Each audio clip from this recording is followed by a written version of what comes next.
I'm done with work for the day, and it's a glorious spring evening here in Maine. So, why am I heading into my basement?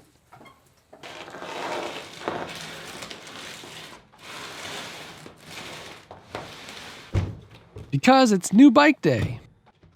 Let's build a 2020 YT Jeffsy Base 29. When you open the box, you'll see a nice welcome to the family message. After that, it's pretty clear where you're supposed to start. In this box, there's a welcome card, an assembly manual, an owner's manual, and some tools, including a shock pump and a torque wrench. The first step, of course, is reading the manual. Take the wheels out of the box and set them aside. They're tied together with a zip tie, so lift them at the same time. Then take the bike out and get it set up wherever you're working. I'm using this cheap bike stand, but the bike actually comes with a box on the rear axle that can double as a makeshift stand. Unwrap the handlebars and remove the handlebar clamp on the stem. Put the handlebar in, line it up using the markings to center it, and then tighten enough to hold it in place. Now check your manual and set the torque wrench to the appropriate setting by twisting it to move this needle. I'm not going to list every torque spec in this video because they'll vary by year and model, but they're clear and easy to find in your manual. For the 2020 Base 29 model, we'll tighten the top screws first and ensure there's no gap along the top. Then we'll tighten the bottom ones. Now it's on to the derailleur. For me, this was the trickiest part of the process. Although it's not in the manual, I found that it was easiest for me to remove the rear axle briefly so that both the top and the bottom of the chain were below it. To hang the derailleur, we need to screw this bolt into the derailleur hanger here. The tricky part is that there's a little tab on the back of the derailleur. When the derailleur is attached, that needs to sit right here. Using one hand to hold that tab, screw the derailleur in part way. It should look like this from the front and like this from the top, with that little tab down there where my pointer finger is, resting on the derailleur hanger tab. If it looks good, screw it in the rest of the way based on the torque specs in your manual. Now it's time to put on the rear wheel. Unwrap it and remove the zip ties and remove any other wrapping that's still on the back of the bike. Next, pull down the derailleur and press this little button to push out a little tab on the other side that will hold it in place. Unwrap the rear brake and remove the plastic spacer, but hang on to it. It could be useful later if you have to ship the bike somewhere. Remove the rear axle and lift the rear wheel into place. There are two things to watch for here: that the brake rotor is in the space between the brake pads where that spacer was, and that you lay the chain over the smallest ring of the cassette. Once you've got it set, reinsert the rear axle and tighten it by hand, making sure that the handle points frontward. Then, release the derailleur by pressing that same button.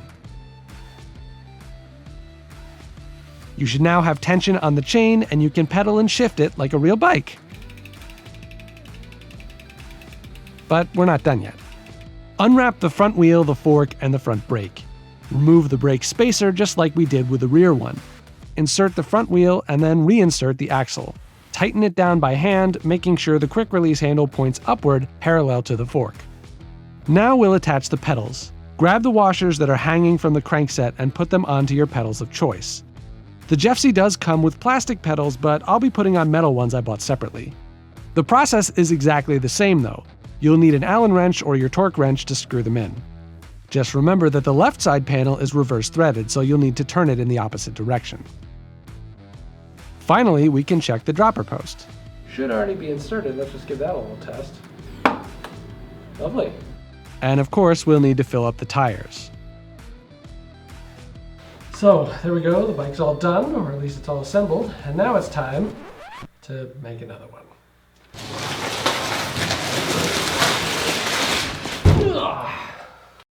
My wife got one too, so I got to go through it all twice. How long does this process take? Well, here's a sped up clip of my first bike assembly. I just let the camera run, so it's a real reflection of what you might expect if you, like me, are a total noob trying to do something like this for the first time. I timed it, and I finished this build in 1 hour and 6 minutes. While I'm working here, I should mention that it's also a good idea to adjust the shocks based on the manufacturer's recommendations. That'll vary by year and model, so I'm not going to cover it here, but this bike uses RockShox suspension, and I'll leave a link to their suspension setup page in the description of this video. All in all, I found the assembly process relatively painless, with the exception of hanging the derailleur. If you've assembled a bike before, this step is probably really easy, but I haven't, and I had a tough time figuring out what the heck the pictures in the manual were trying to show me. Granted, it was late, so my brain may not have been working quite right. Speaking of that, double check your work. I had the advantage of assembling 2 bikes, and when I put the pedals on the second one, I realized I'd totally forgotten to put washers on the pedals of the first. I'd recommend going back through everything in the manual just to double check. I'm getting to the end of the build here. It was late at night, but I have to tell you I was pretty psyched to take it outside for my first ride the next day. Or maybe not. Welcome to April in Maine. But a couple of days later,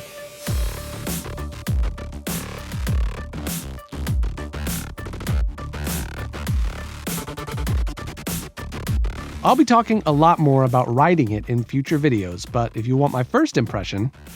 Yeah, this is pretty fun. Thanks for watching. Hit the subscribe button to stick around, and sooner or later you'll get to see me crash this thing.